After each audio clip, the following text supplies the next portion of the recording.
Welcome to season 2 of Fuck, I'm Nearly 50. I just turned 48, and on my 48th birthday, we hit 5,000 downloads. 5,000, which honestly feels outrageous, and I'm so excited about it. Season 1 was huge. 17 episodes, 14 brilliant guests, 2 raw solo episodes where I process life in real time, and our most listened to episode, the incredible Shanna Kennedy, who joined me twice and clearly struck a nerve with all of us. What I've loved most isn't the numbers, though, it's the messages, the DMs, the I thought it was just me moments. And that's why we're back. Hi, I'm Dom Hind, and fuck, I'm nearly 50. Actually, I am now 48. And this next stretch feels different. Less panic, more power. I'm not trying to rewind to who I was at 35. I'm trying to understand who I am now. My body, my energy, my brain, my patterns, and how to make this decade my strongest yet. Because let's be honest, our 40s are confronting, our bodies shift, our tolerance drops, our hormones have their own agenda. And suddenly, the hacks that used to work don't. We've tried the diets, the detoxes, the discipline, but what we actually want is clarity. What matters, what's noise, and how do we take back control of how we age? Lately, I've been thinking a lot about that. How much is mindset, how much is biology, and how much is written in our DNA, which is exactly why today's guest feels like the perfect way to kick off season 2. Dr. Mary Revelas is a longevity doctor and founder of Age Vantage, and she has this rare ability to make genetics feel empowering instead of intimidating. Because here's the truth. You can't change your genes, but you can change how they behave. This episode is about owning your next decade. It's about understanding your body instead of fighting it. And it's about realizing that nearly 50 isn't an ending, it's a recalibration. Because fuck, we're nearly 50, and isn't it amazing that we still get to evolve?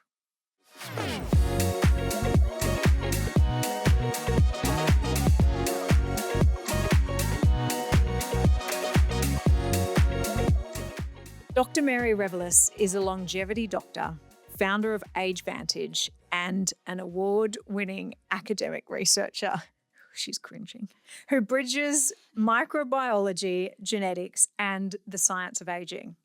She's a Dean's Award recipient for outstanding PhD thesis titled, this is a very long title, Mary, The Genetic and Epigenetic Factors Associated with Human Exceptional Longevity and Successful Aging.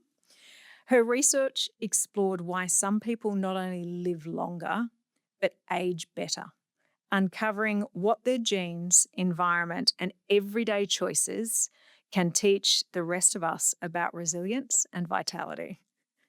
It's so hard not to laugh. No, don't. It's great. Before launching Age Vantage, Mary spent years in labs and research centres, from studying antibiotic resistance in South Africa to investigating healthy brain ageing at UNSW's Centre for Healthy Brain Ageing. Wow, who would have thought that it was called that? She's taken all that science and translated it into clear, human-centred approach that helps people see the total view of their health. What I love about Mary is that she makes complex simple. She's not the kind of doctor who hides behind jargon or quick fixes. She's deeply curious about why we feel the way we do, physically, mentally, and emotionally. And she's passionate about helping people take control of their health span, not their lifespan, which is what I love. This episode is for anyone who's ever thought, I don't feel like myself anymore, but I don't know where to start. We also talk genes, hormones, stress, energy, and the science of aging well, but also about self-awareness, agency, and the art of taking responsibility for your own evolution. Dr. Mary, welcome to Fuck, I'm Nearly 50. Thank you for having me, Dom. If someone met you at a dinner party, how would you introduce yourself? I'm not allowed to use the word doctor. No, you don't. You can. Look, for you, you can. You can. I would say that I am passionate about helping you live better for longer. Mm-hmm. My focus is on health span and joy span. Oh, joy span. Joy span. So I want to add life to your years, not just years to your life. And there was this quote by this amazing octogenarian that I used during my speeches, during my PhD. And her quote was, "The aim is to die young as late as possible." Yeah, I love that. I love that too. And she was dressed, she just looked phenomenal when she said it. And I loved it and it stuck with me. And I use it in every single one of my presentations. And I'm particularly passionate about women in midlife Mm-hmm. because I want them to have clarity, energy, and I want them to feel younger than what's on their birth certificates. Yeah, I think that's great. I love health span and joy span together.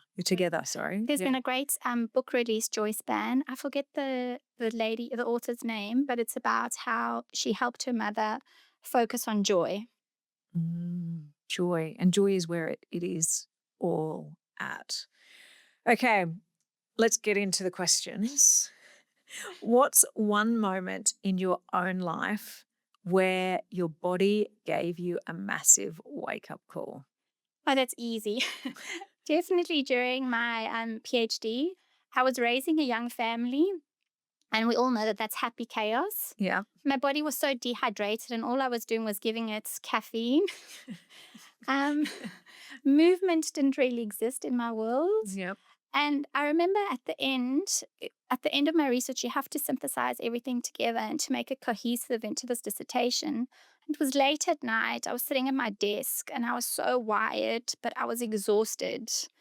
And then I was just like, what am I doing? I'm reading about the science of longevity whilst actively compromising my own health. And I've done a stellar job of it. Yeah. I was like, time for change. Yeah. I think it was like when I was writing the summary, I was like, I'm not doing that, and I'm not doing that, and I'm not doing this. And did you start doing it though? I did. It was at I had a light bulb moment, I suppose, because it was at my desk. Yeah. And you weren't practicing what you were literally preaching or researching? No, definitely not. It Yeah. was chaos. It was chaos. And what was the first thing you did? I turned off my laptop because it was late. Yeah. And then I went to bed. I got a good night's sleep. And the next day, I incorporated some movement. And then I sat down and I took some time to reflect how I'm going to readjust because it wasn't working. Is sleep really important for you? Sleep is one of the most important things you can do for yourself. So one of the signs of Alzheimer's disease is amyloid beta. It's like this protein plaque in your brain. If you have a bad night's sleep, it increases your chance of amyloid in your brain by 4%. Wow. So think of that now when you had kids. Yeah. Think of a shift worker. Yes. So it's a big thing. Huge. Okay. All right, I'm trying to get better at sleep. I really am. It's one of my things. 2026 sleep. Sleep hygiene. I know what your answer is going to be to this one, but you've seen so many health trends. Which ones make you roll your eyes the most? Oh, my word. Dom, definitely peptide stacking, peptide therapy. Yeah. Now, I just want to classify GLP-1 agonists. I'm not talking about that. I'm not talking about Ozempic. They've been through human clinical trials. Yeah.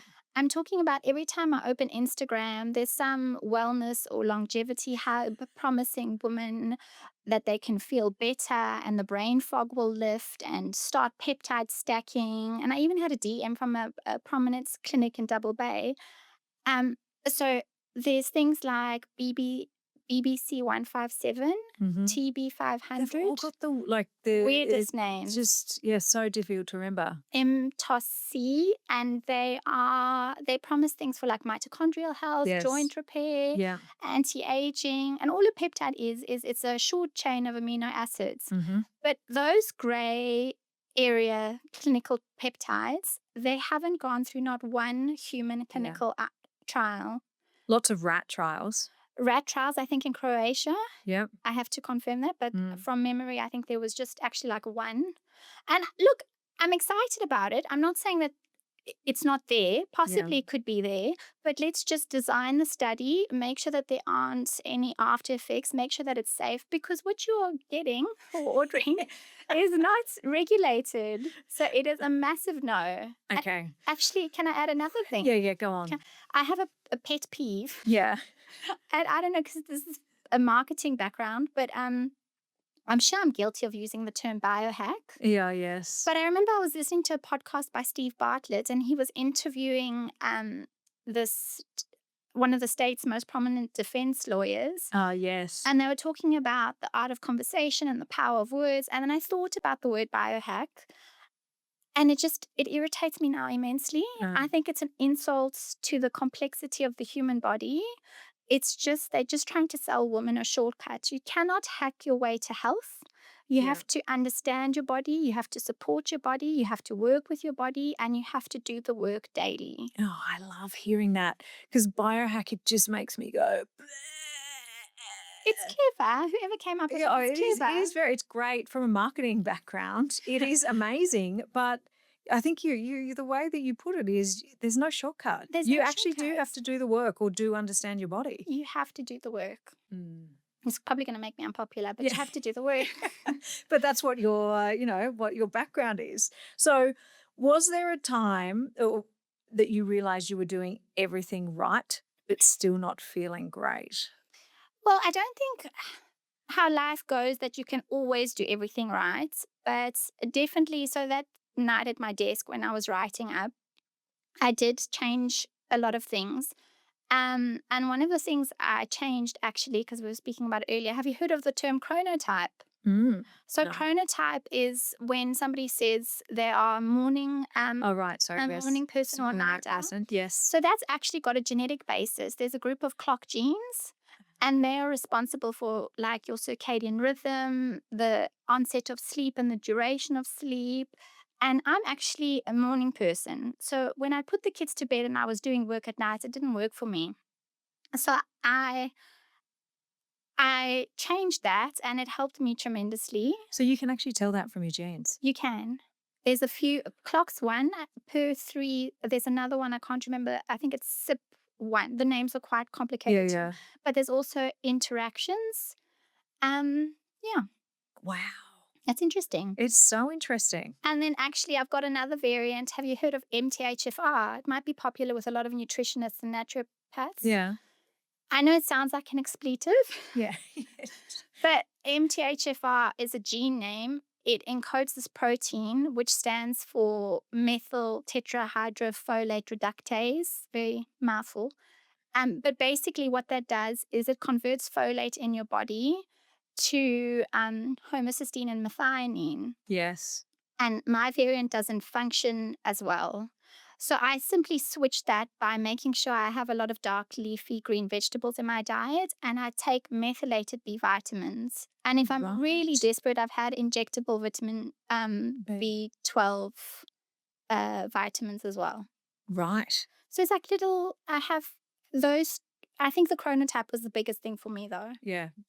Turning into a morning person. Yeah. Well, I do my best work in the morning. So if I haven't done it, it's not happening at night.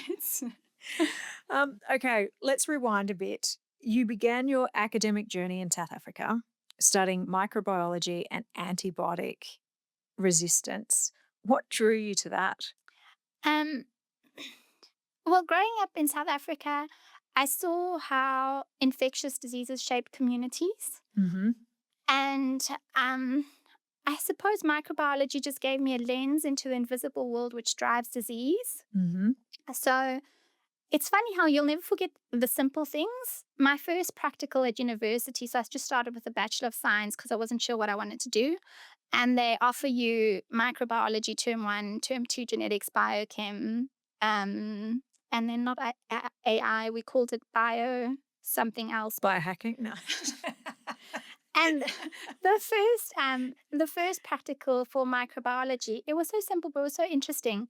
We were in pairs and they gave us a little nutrient agar dish and they said, go to the bathroom and touch a surface, any surface. You want to be brave and touch the toilet seat, go for your life. You want to touch the door handle, do it. Um, and then don't wash your hand, come back and do a little streak on the plate. Yeah. And then go and do a control where you touch the same spot and you wash your hands. And we incubated it and we see what grew the next day. And I'll never forget the simplicity of washing hands because I saw the difference. Yeah. Wow. I need to make sure my son listens to this. You could do it. You can do it at home with him. Okay. Generally, in women's cubicles, the cleaner's cubicle tends to be the first one. Oh, really? Okay, Yeah. great. That's it. That's where I'm going to now. I always go to the first one. I don't know, it's sunk in since then. Right. And then I suppose antibiotic resistance. It was during the HIV/AIDS epidemic, Yeah. and a lot of people were dying, not from AIDS, but because they were immunocompromised. Yeah. So they were dying from secondary infections.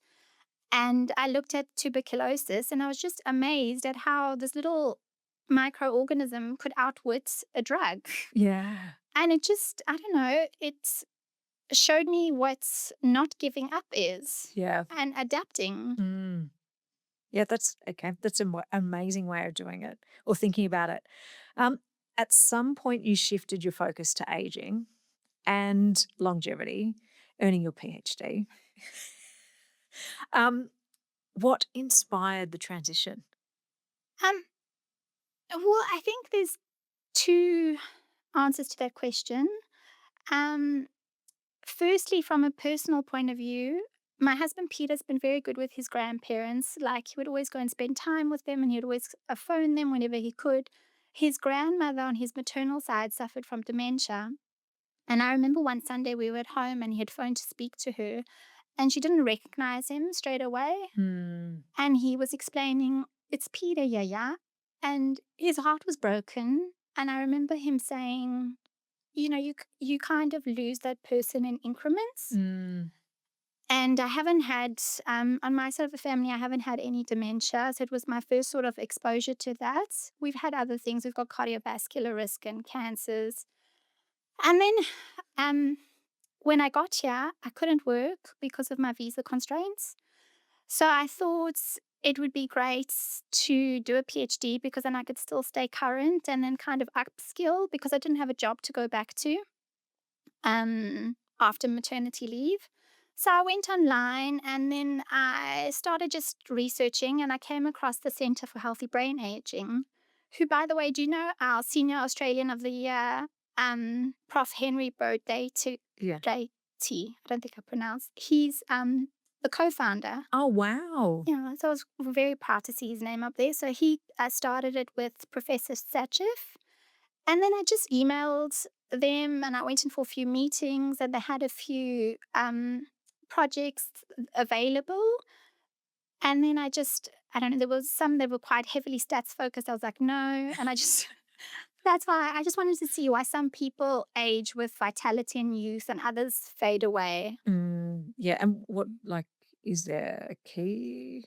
There's lots of things you can do. Yeah. Actually, I know Prof. Brodate is on a mission this year to raise awareness for dementia. He says that we need a slip, slop, slap equivalent for dementia because a lot of the risk factors are modifiable. And dementia starts early on because of the impacts or the way that you're living earlier in your life, doesn't it? Like it is something that doesn't just happen. It's a long-term impact or effect. Dementia is like the umbrella term, and underneath dementia, you get like Alzheimer's disease, you get Lewy body dementia, you get Parkinson's dementia, you get vascular dementia. But dementia is a disease of midlife with symptoms only appearing later on by your 60s or your 70s.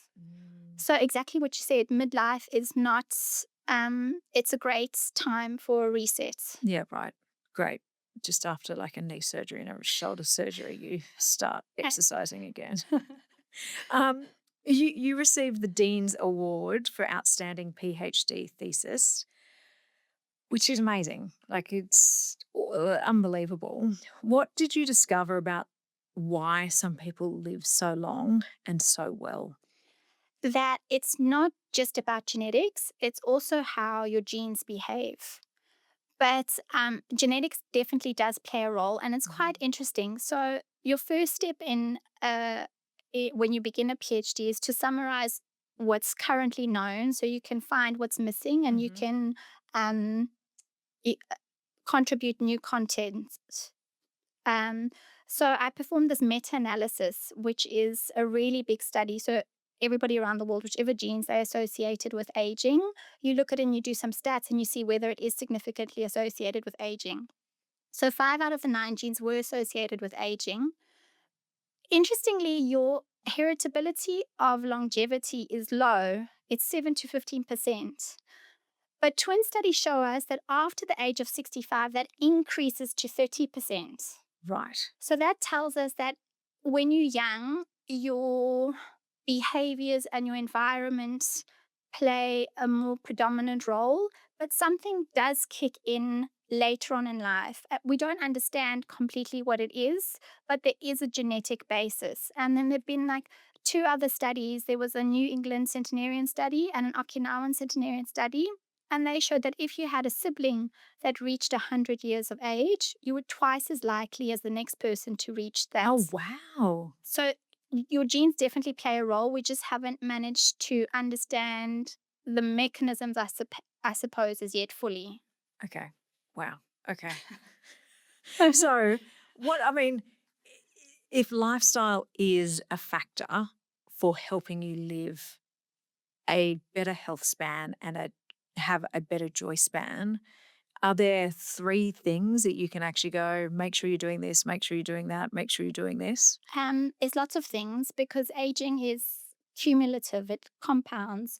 So I love that. It does compound. And it's interesting. Even now I go, which is why I stopped running. I need to think of my 80-year-old body or yes, my 80-year-old self, because what I do today actually impacts myself 100%. down the track. I love that. Well done, Dom. Yeah. A plus. Yes. No, there's lots. There's lots of things that we can do. Lifestyle choices, sleep, diet, exercise. What about alcohol? Alcohol is a no generally, but you can't negate. So let's try and talk about joy span. Yeah, yeah. If you're meeting a friend and you're having one Aperol spritz and you're catching up with your best friend, I think that negates, Yeah, yeah. Okay. because there's that interaction. But it's not to excess. No. Okay. Not the drink, but just for anyone listening. Uh,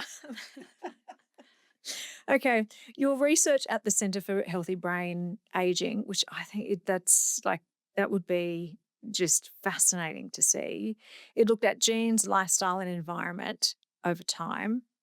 What did that teach you about what really influences the way that we age? Um, Again, that it's cumulative, so it's your genetic makeup, but your genes play a bigger role later on in life, and it's other things on how we can express those genes, choices that we make with our food, with our exercise. Exercise is the most bang for your buck when it comes to anti-aging, because when you exercise, you release these myokines. Yeah. One specifically like irisin and IL-6 goes through the blood-brain barrier, crosses the blood-brain barrier, and it activates another gene called BDNF, which is brain-derived neurotropic factor. Yeah. This is like fertilizer for your brain, and the best way we know to tell your body to express it is through exercise. And is that hardcore cardio exercise, or is it just anything to get your heart rate up? So I believe variety. I think you need to Yeah. hit everything. So not just look, they definitely zone 5 VO2 max training. Definitely there's studies with strength Yeah. training as Yeah, yeah. well. But I think you have to take a step back and look at everything holistically, because you need your lean muscle mass, you need strong bones, you need mobility and flexibility. So I don't One think it's just size. one thing. I Yeah. think you have to split it up and hit everything. Yeah. It was fascinating. I did a DEXA scan a couple of months ago, and it was great just to be able to go. I didn't realize about bone density, and thank goodness mine's actually okay, but bone density sort of tops out at 30s, and then you're left with whatever you've set yourself up with for the rest of your life. Bone density, you must read Dr. von der Wright, and she's got a book, Unbreakable. And she, Yes, that one. Yeah, that one is. Yeah, my parents, it's we need jumping. yeah. I did because I always buy Hope, and I do have a rebounder at home. So it's Okay, well done. buying Hope, maybe some peptides too, but No peptides, no peptides, Tom. Not until they're regulated. okay. You often talk about the total view of health. What does that look like for someone listening right now who feels stuck or overwhelmed? I think it's always very hard when you're stuck because you're in that position, but it's being able to take a break and take a pause and step back, and then seeing not just the symptoms, but seeing the patterns and the trends, and then try and joining the dots Mm-hmm. and understanding what your body needs as a whole, because it doesn't work in isolation. Mm. I totally agree with that right now. I'm feeling very like I've got to go back to basics for the next 48 years of my life based on knee surgery, shoulder surgery, eye surgery. Like I just feel like everything, I need to take that total view and take a step back and start Basics, from the basics. basics are the best, and especially like also. I, I know women feel dismissed a lot of the time when they go to the GP and they said their bloods are normal. Yeah. And I understand But it is also finding a great GP as well. it's finding a great GP, but it's also, I think you also need to go in prepared. I agree. And I think you need to take control of your own medical health dashboard, and you need to go in and you need to say, right, okay, personally, my father's had a heart attack, so I want LPA and ApoB testing with my lipid panel. We have cancer on my mom's side of the family. I want not just the general thyroid panel. You have to, I'm sure How would a normal person know what to ask for? Just help use chat to just be able to say, these are the types of things that if family history. Well, can. family history, you kind of have an idea before, even if you don't have a genetic Yeah, test, you kind of know what your mom or what your Yeah, dad yeah. had or what happens in the family. And then just go and don't book a 15-minute appointment with your GP if you really want to delve in with it. I mean, they're also human. It's their job. They're seeing so many people during the day. You can't expect the clinician to know. Mary's here. Oh, Mary's dad has this. You've got to be able to speak up for yourself and say, I'm worried about this. It's a stressful period of my life. Can we check, I don't know, inflammation markers?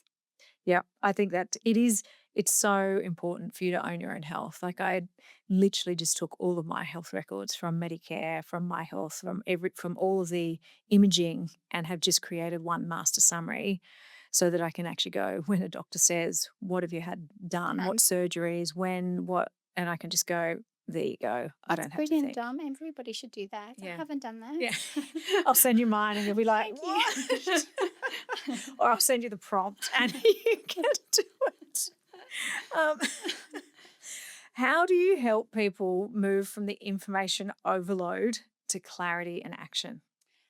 Okay, so I try and simplify. Yeah.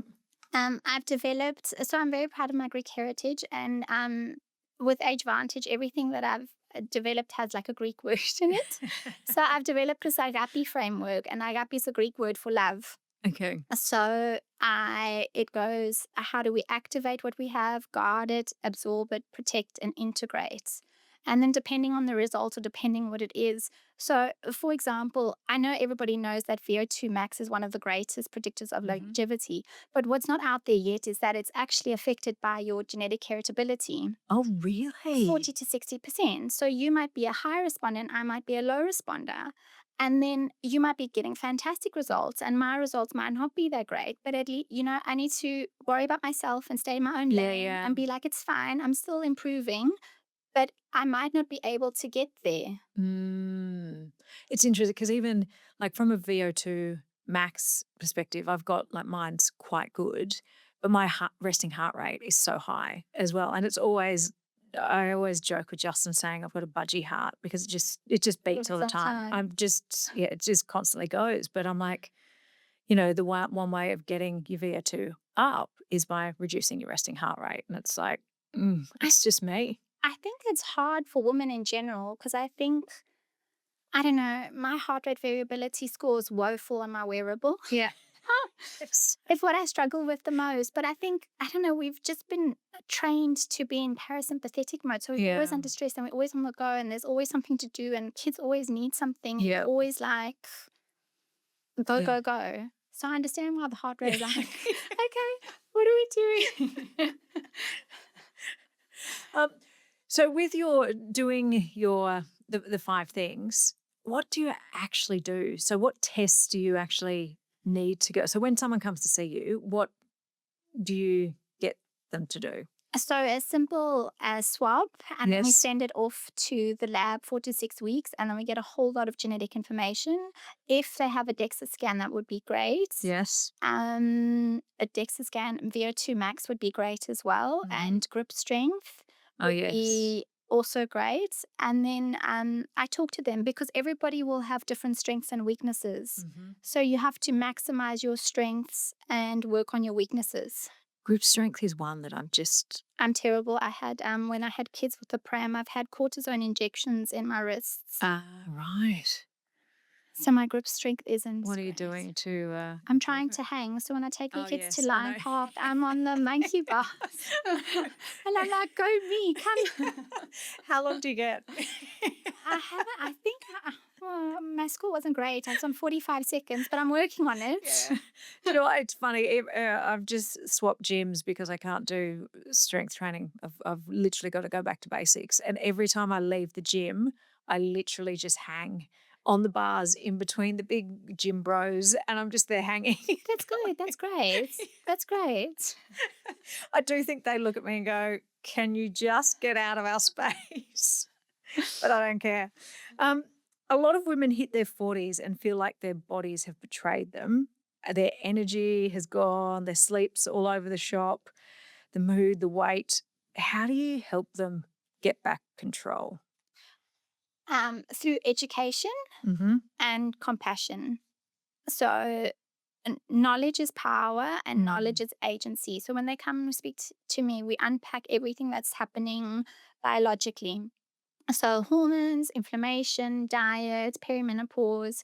Because I think that once you understand it, it moves away from fear to empowerment. Yeah, I And then agree. as soon as it just takes a little bit of a change and then it has a knock on effect and then you get better. Yeah, and I think you are so true. The knowledge does help to open doors and help you to see and have an awareness of what you should and you shouldn't be doing as well. Because I think it's just natural. We always fear the unknown. Yes. Yep. And how much of what we experience at this stage is biology versus belief? I love that question. I love that question. Okay, so biology definitely sets the scene, but mindset directs the story. Amazing. There was a study in super ages. There's a part in your brain. I'm just trying to see if I can remember the name. People have dubbed it the willpower gene. And in these super ages, it's larger. And you know how it grows? It grows when we do hard things. So when you don't give up and when life throws problems at you, and it's how you deal with those adversities and how you get up and dust yourself off. Growth mindset. It's probably in the growth mindset. Yeah. Um, I'll put in the notes. Yeah. The Yeah. names escape me now. I think it's no, I've forgotten. Anyway, you know what? I think the more important thing is it's that resilience and grit to get back up and do it. And Definitely. Mindset matters. And even if it's just a daily, even if it's like trying your best to hold the plank, and even if you collapse the 2 seconds before, as long as you could try the next day, yeah. just as long as you keep on pushing yourself. Yeah. Okay. Good. I like that. What's the biggest myth about aging well that you wish could be debunked forever?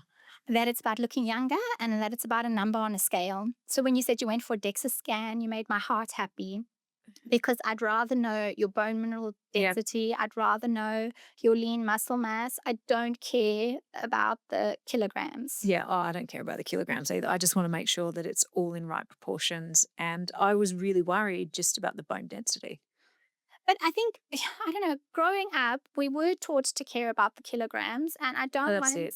I've got a little girl and I don't want to, I want them to worry about the right things. Oh, and being strong. Yes. And I mean, I've dealt with my mum having anorexia for 55 years, and it's horrific because all of that is about a number on the scale rather than about her being healthy or strong. Strong. Yeah, which is what it's all about. Yeah. Because I think the number on the scale, that would have a massive impact on your health span as well and your mindset with that rather than, Well, there's a bit of that's a bit tricky because there's published papers that say caloric restriction helps Oh, extend. really? Yes. Oh, But that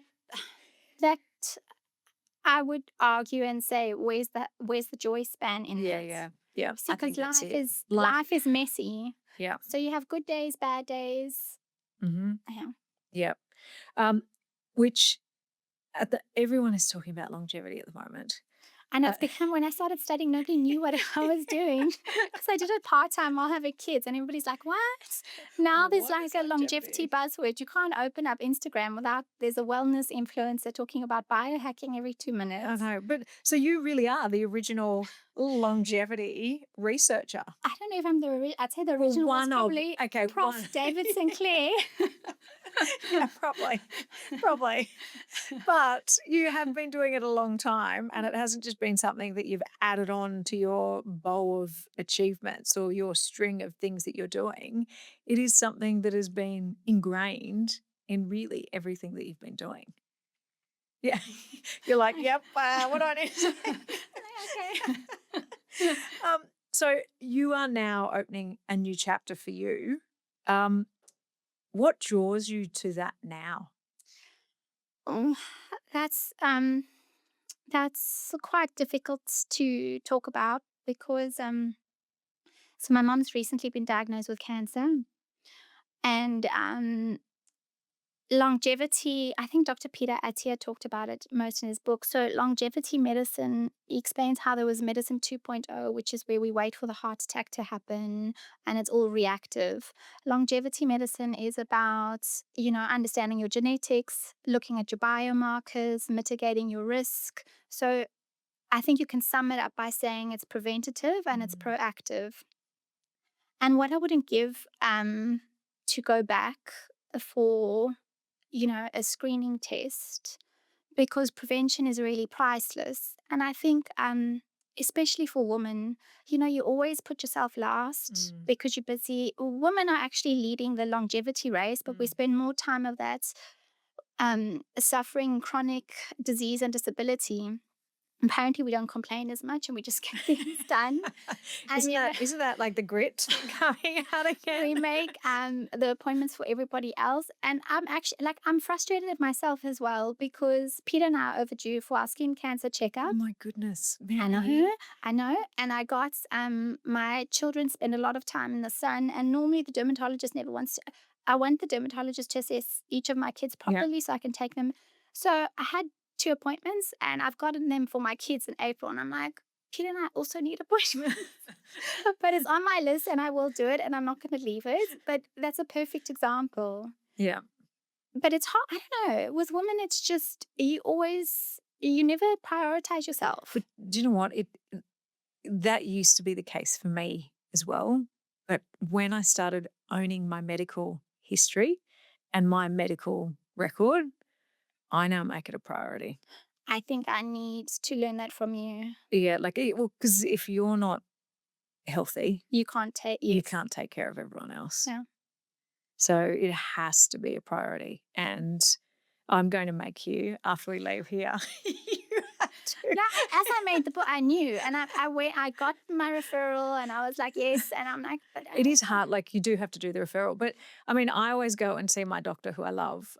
She's the best, in like the first week of January, and I'm like, okay, first week of January, I need all of these referrals for all of these doctors that you've referred me to. I also need to get all of my bloods done and anything else you think that I need to get done. And we do it all then, so that then I'm set up for the rest of the year. Well, then I think I need to. January is a good time to do it. It's not that busy and everyone's away. True. So if you are here, it's the perfect time to be doing it. True. There you go. So longevity sounds really intimidating or elitist, or actually, you know what? I think biohacking just sounds very elitist now. Oh, how can everyday people make longevity and good health span and joy span achievable? Okay, so you have to fix your fundamentals. Mm-hmm. And I've got another little acronym, a Greek one. Yeah. So it's Yes. Vios, it means life. So B stands for brain fitness. Uh-huh. So your brain's got like 4 cognitive domains. It's got executive function, which is basically like the CEO and structures and reorganizes everything. It's got processing speed.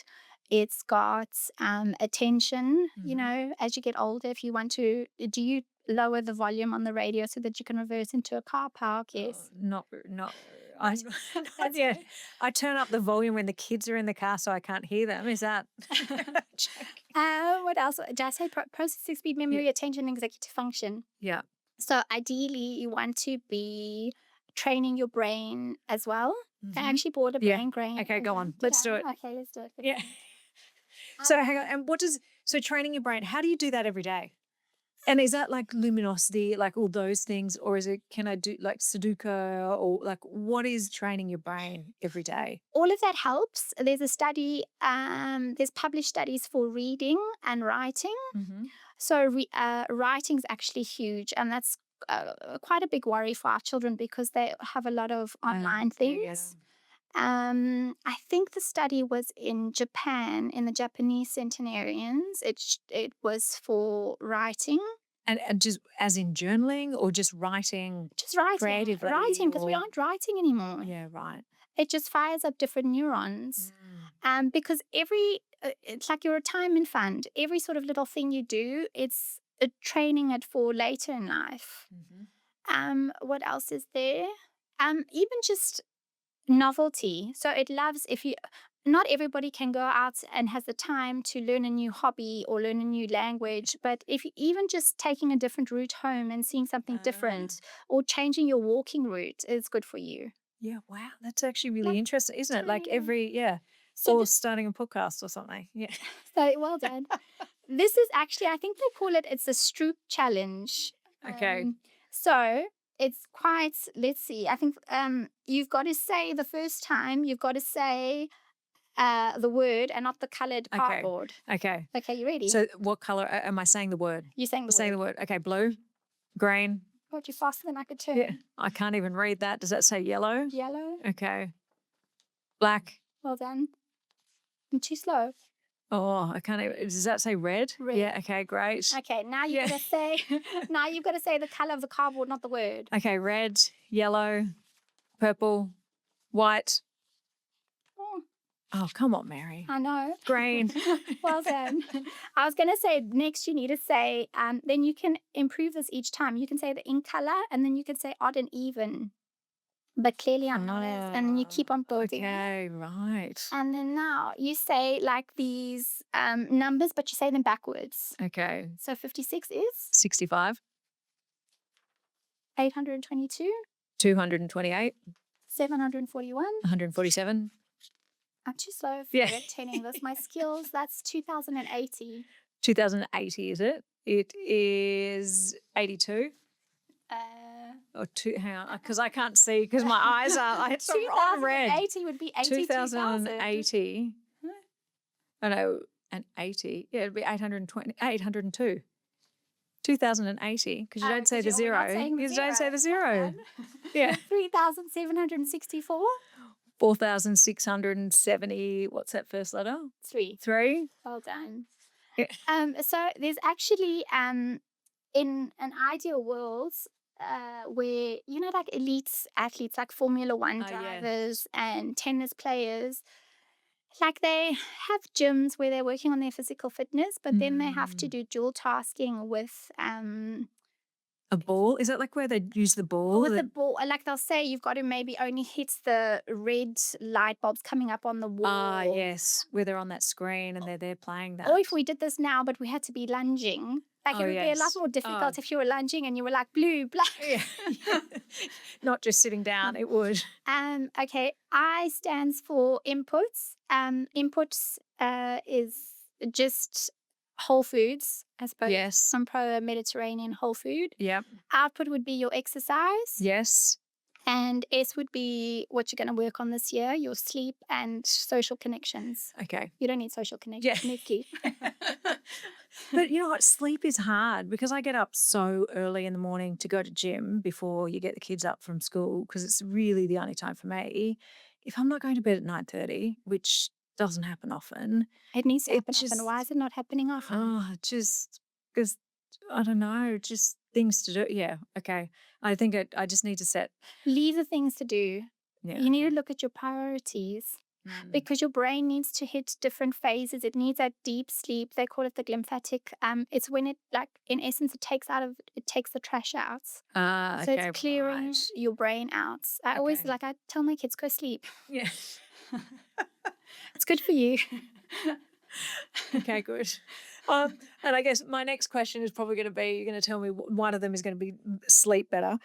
If we all did just 3 things differently after 45, what would they be? Number 1 would be sleep. Yes, thanks, Mary. Sleep, like, it's your longevity lever. Yeah. Number 2 would be strength train. Yes. So there's actually a study which was undertaken here in Australia, and it's been referenced quite a lot. Oh, yes, I know that one. Lift Yeah. Long. Yeah. So they took a group of 65-year-old women that had osteoporosis, and they made them strength train 2 to 3 times a week, and they actually increased their bone mineral density.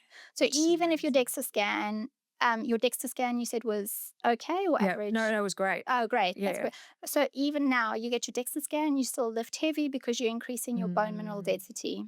I'll lift heavy in 6 months. Yeah. And the third thing I think would be to get curious about your genetics, because then Yeah. it just gives you a little inside information. Yeah, I think genetics. One of the things that like there has been a lot of talk of is getting your genes tested, and then Worrying about the data. yeah, You can request to have it. It took me so long actually because I was very my standards were quite high for the laboratory because I've worked in a lab before, Mhm. and I wanted to make sure it was ISO. It had all the accreditations Yeah, that privacy. They don't sell your data. You can request to have your data destroyed afterwards. right. Um, but yes, because And I people guess sometimes ask me if I've tested my kids, and I haven't yet actually because I think I don't know. I think a part of me sees it as it's their choice to make. yeah, right. Although another part of me thinks that in the future, it'll just be what happens when you have a baby at the hospital. Like, They your get blood tested. type, Yeah. it got your genetic information as well. And your genes obviously don't change over time, or do Um, they? no, well, I try and explain. You're born with your genes. Yes. So if you are born with an inherited disorder, then you have a mutation on a certain gene, and this is the disease that you have. The genes that we're looking at all of all of these studies have noticed that this variant is associated with this disease. So Right. it's looking at your risk. So it says that you are at a higher risk compared to the average person at developing diabetes. Right. Okay. But it's But not inherited. You can do that type of testing, but it's just 2 different forms of testing. okay. And does that mean that at least if you know, you can take those steps to make sure that it minimizes it, I or think that so. yeah, okay. Yeah. Which is not a bad thing. It comes back to that knowledge is power again. And I mean, I don't know, you follow a recipe before you start cooking. You Do you? No. you, Maybe you do. you, I'm like halfway through chat. What do I need to do? you don't just get on the road and start driving. Like Yeah. You need a plan. Yeah. it's Okay. just minimizing your risk. You're not going to go swimming if you can't swim. Yeah. Unless you're on That's Bondi how- Beach on I know, either that's day. how- How do you personally switch off and recharge? Oh my gosh, I struggle with that. That is what I have to work at the hardest. You got 2 things. You got to prioritize you, and you got to learn how to switch off. Yeah, I can't. You got So, a big year, Mary. so I mentioned previously my heart rate variability is woeful. I think I'm on the bottom. Yeah. Yeah. One of my gorgeous friends said, come try yoga with me. Let me tell you, yoga did not work. I was in downward dog and I'm like, right, if I take the dog to the parlor, then I stop at Wheeze and I guess the jogger. Um, I've tried lately. Peter plays golf. Yes. So does my son. And on a Saturday, if we get the chance, if Saturday sports lines, Yeah. we'll all go to the golf course and have lunch. Okay. And then the kids are allowed on the golf course after 3:30. So then we go and play the back nine. Uh-huh. And then there's no phones. We're out in nature. Yeah. It's pretty. And what I love about it is that every relationship gets some time. So Yeah. initially, I have to drive the cart on the first hole and the last hole. I hope no one from the golf course is listening Yeah. to me. So then Catherine and I get to touch base if there's anything worrying her at school. Yeah, yeah. Eventually, Haralambos gets in the buggy with Catherine and they fight or have a bad time. And then Peter and I get to walk and chat, and then it's nice. I think that would be the one. And the second thing is I really treasure my female friendships, and I think especially in midlife, you need to. I don't know. There's nothing like a good friend. Yeah. You know what? It does. It makes going through the shit so much easier when you've got someone you can talk to, or just go, I'm just not feeling it. Yeah, and it's like I suppose we all have to go through it. Like in your 20s and your 30s, you were out, now you just want quality. Yeah, I think that and the thing that I also think is you want experience as well. It's like you have to go and do things like go to the opera house tonight, or go and actually make memories with your friends Yeah. rather than just doing the everyday. I think you have to schedule it in though, because if it's not Yes, in the calendar, it doesn't absolutely. happen. So even with exercise classes, you just have to put it in the same way you schedule a meeting, and you're like, nope, sorry, can't do it then. Yeah, exactly. And it needs to be a priority to do that too. What does health mean for you beyond test results? Oh, that's easy. It's definitely how you feel. Definitely if you're happy, if you have clarity. Actually, there's another study. Yeah. So this started in 1938 in Harvard. The only problem I have with it is that they didn't have women in Harvard at that time yet. So it was all started with men. I think John F. Kennedy was originally in it. And it's the longest study on health. Yeah. It's like the 80 plus study. And it later grew, it's incorporated their children and their offspring. And the number one factor that came out for if you have a healthy, happy life was not genes, was not epigenetics, so your lifestyle factors, your exercise, your diet, and all of that. It was the strength and quality of your relationships. Mm. And It is. I do think there's something to be said for that.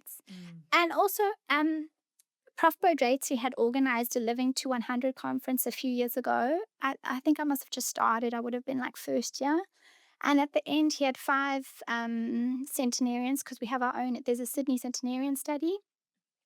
And there's also an older Australian twin study. And I don't know where they came from, which study they came from, but they came onto the stage. And one woman, I'll never forget what she said. They were asking her about diets. And she survived the Holocaust, and she was explaining how, I don't know how long she spent hidden in a room and how many days she hadn't eaten or something frightful. And she said, I will eat anything that sits still long enough on my plate. And I was just, so you can't quantify everything. No. Yep. And then there was another man who played golf every Sunday with his son, and they had whiskey and a cigar. So, Yeah.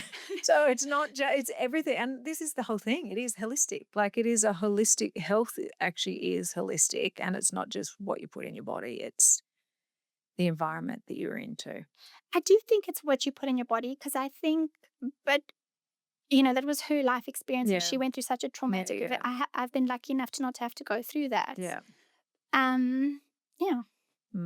Interesting. Is there a daily ritual that makes you feel grounded? Calling my mom, and I try and get morning sunlight and have my morning coffee in peace. Yeah. 60 to 90 minutes only after I've woken up, though.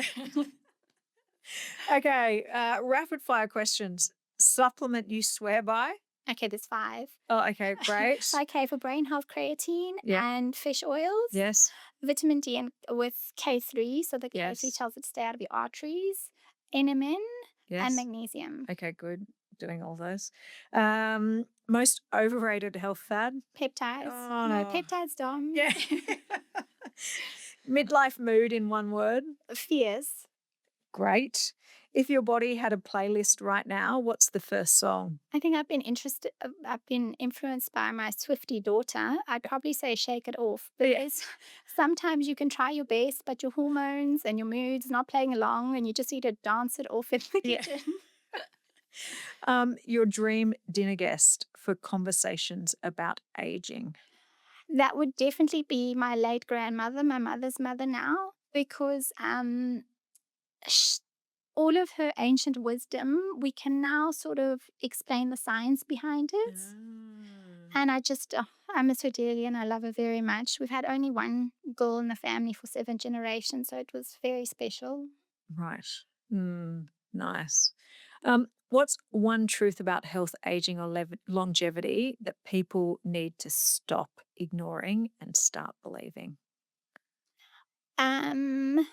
To stop ignoring and start believing Yeah. that you have the power to start now and change your trajectory. Yep. So actually start. Start. The hardest part is getting started. Yeah, it always is. Taking that first step, because people get scared or find other things to do. Yes, procrastination. Yeah. There's a part in the brain of that as well that was escaping me. No. Yes. It's also a fear trigger as well. If you procrastinate, it means that you are a little bit scared to actually to do something. Okay, last question before we wrap. Okay. If I could try something before I'm 50, which is now only in 2 years, what would you recommend that I do? Oh, that's easy, but I think I'm going to give you a biased answer. I'm going to say get curious about your genes. Yeah, I think I definitely after today, I'll And be. you can use it as a roadmap, not just to survive, but thrive. I think that is it. I don't know Survive if but that's thrive. Unbiased though. No, but I think if you've been doing the research for so long, and it is that roadmap, it does give you the knowledge so that you can live a better, healthier, fun, more joyous life. I think so. Okay, great. All right, Dr. Mary, thank you for bringing science, honesty, and heart to this conversation. You make health feel less like homework and more like self-discovery. You've taken something as complex as genetics, which it really is, and aging, and turned it into a conversation about possibility and what we can be doing and what is actually in our control, no matter our age or how we are actually feeling. And what I love most is that you reminded us that longevity isn't about chasing youth or a number on a scale. It's about owning this season of life, our choices, our energy, our mindset, and giving ourselves permission to actually evolve.